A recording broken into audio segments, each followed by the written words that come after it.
Hi guys, this is MJ. So for today's video, I'll talk about how do you get to an INFP's inner world or inner circle.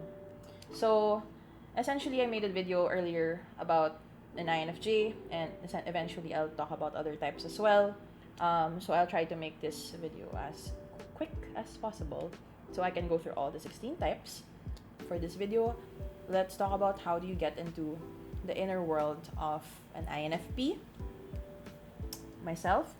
Um, and I think, again, as the same thing that I've said in the previous video, you can't really slither your way into a person's personal space.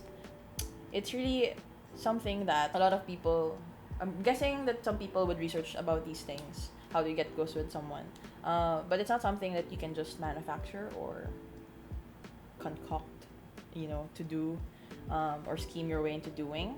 But if you really genuinely want to get close with an INFP or any type, I'll give some tips on how to in the most sincere way possible.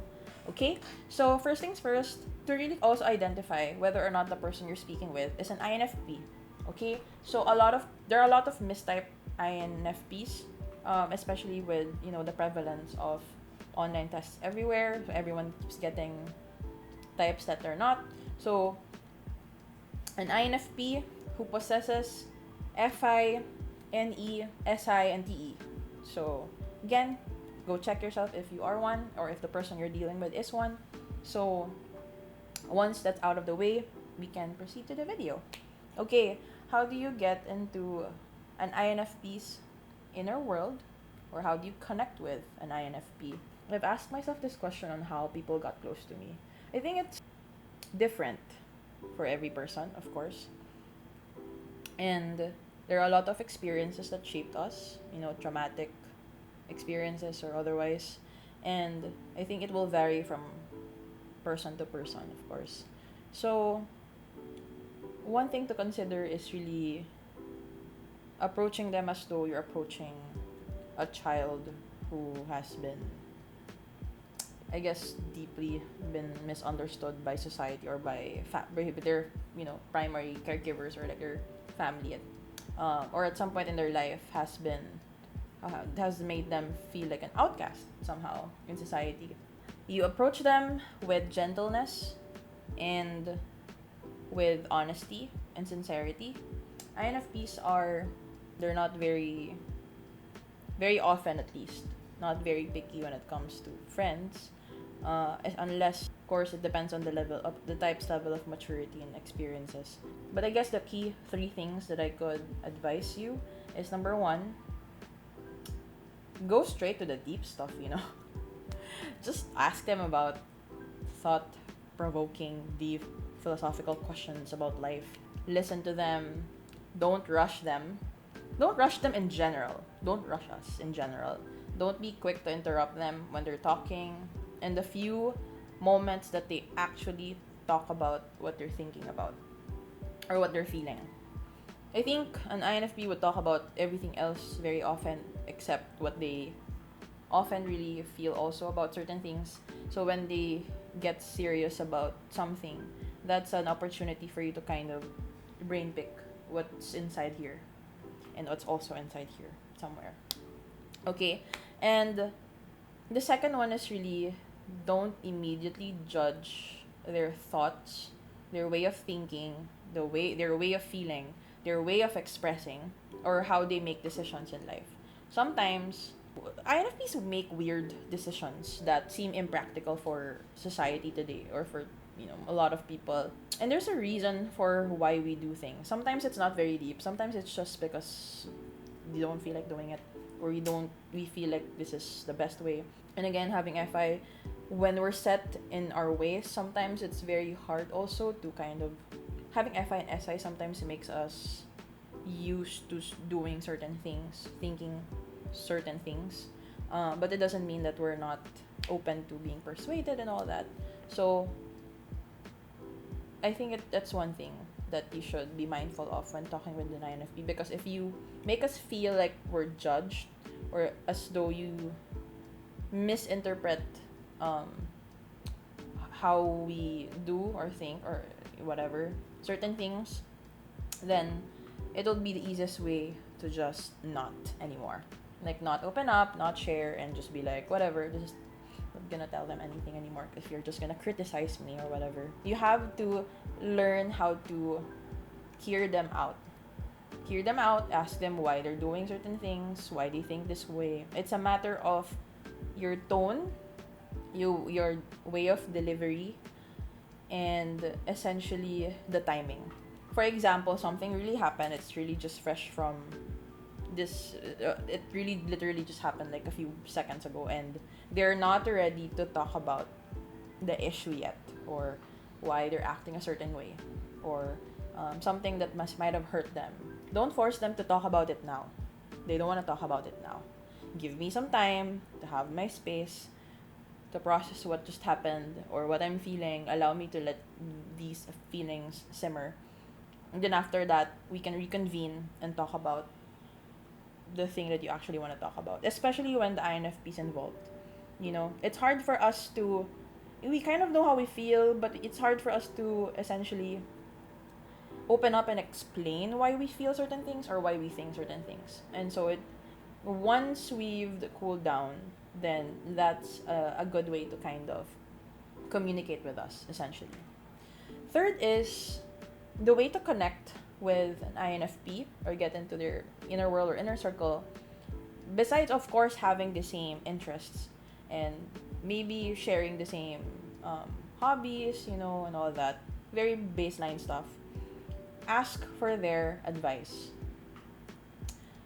INFPs are excellent at giving advice, I would like to say. So myself. And usually, we're not very... It's like we won't give advice unless we're asked.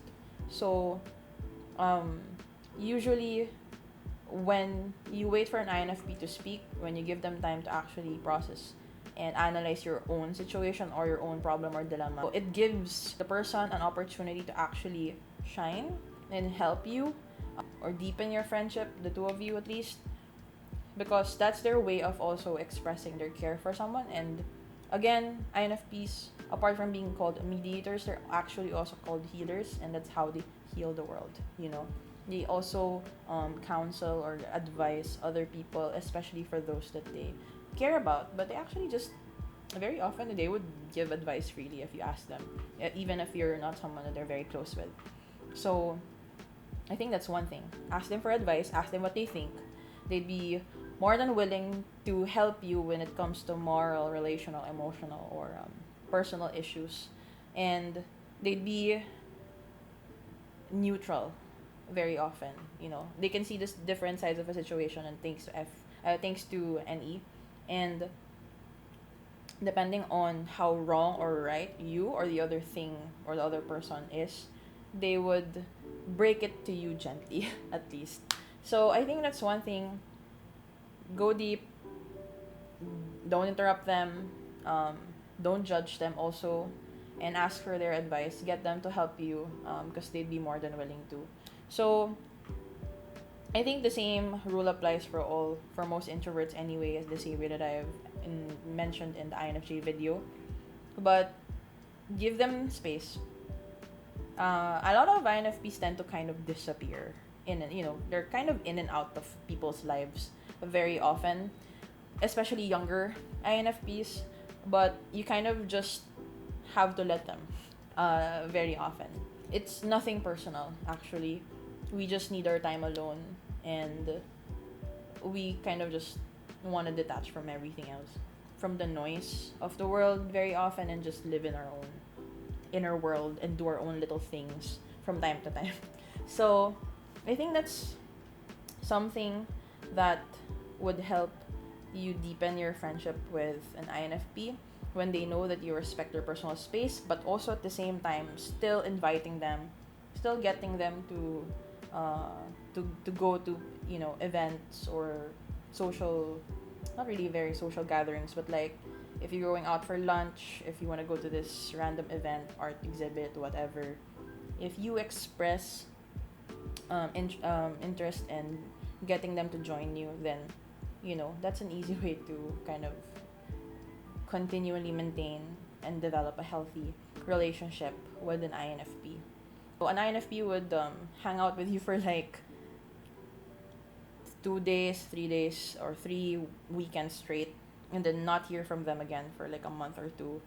That's totally normal, especially to younger INFPs. And again, it really differs. There are a lot of INFPs who are more severely introverted, and there are INFPs are a little bit more of like a free floating friend in different groups, and different small groups that have different shared hobbies or interests. So they have their K-pop people, they have their psychology people, they have their music people, art people, like they're different people. They're different boxes for an INFP. And so they're kind of just spreading themselves evenly through these friendships, especially the ones that they're really very close with. And very often these are small circles or small circle of friends. So get you an INFP to form that small circle, if you actually really want to be close with one. But if you're interested romantically, watch my video about how do you know if an INFP likes you, and then I have some tips there. So yeah, actually that's it. I do type people. I'll have the video in the poster, the details below after, or not below, like after the video. If you have any tips or if you have any comments, feel free to comment in the comment down below. So yeah, thank you. See ya. Follow me on my socials at MBTI Time on Instagram, Facebook, and Twitter. And if you're not sure if you're an INFP, INFJ, ENFP, INTJ, or any other type, book a typing session with me by visiting www.mbtitime.com. Links in the descriptions down below.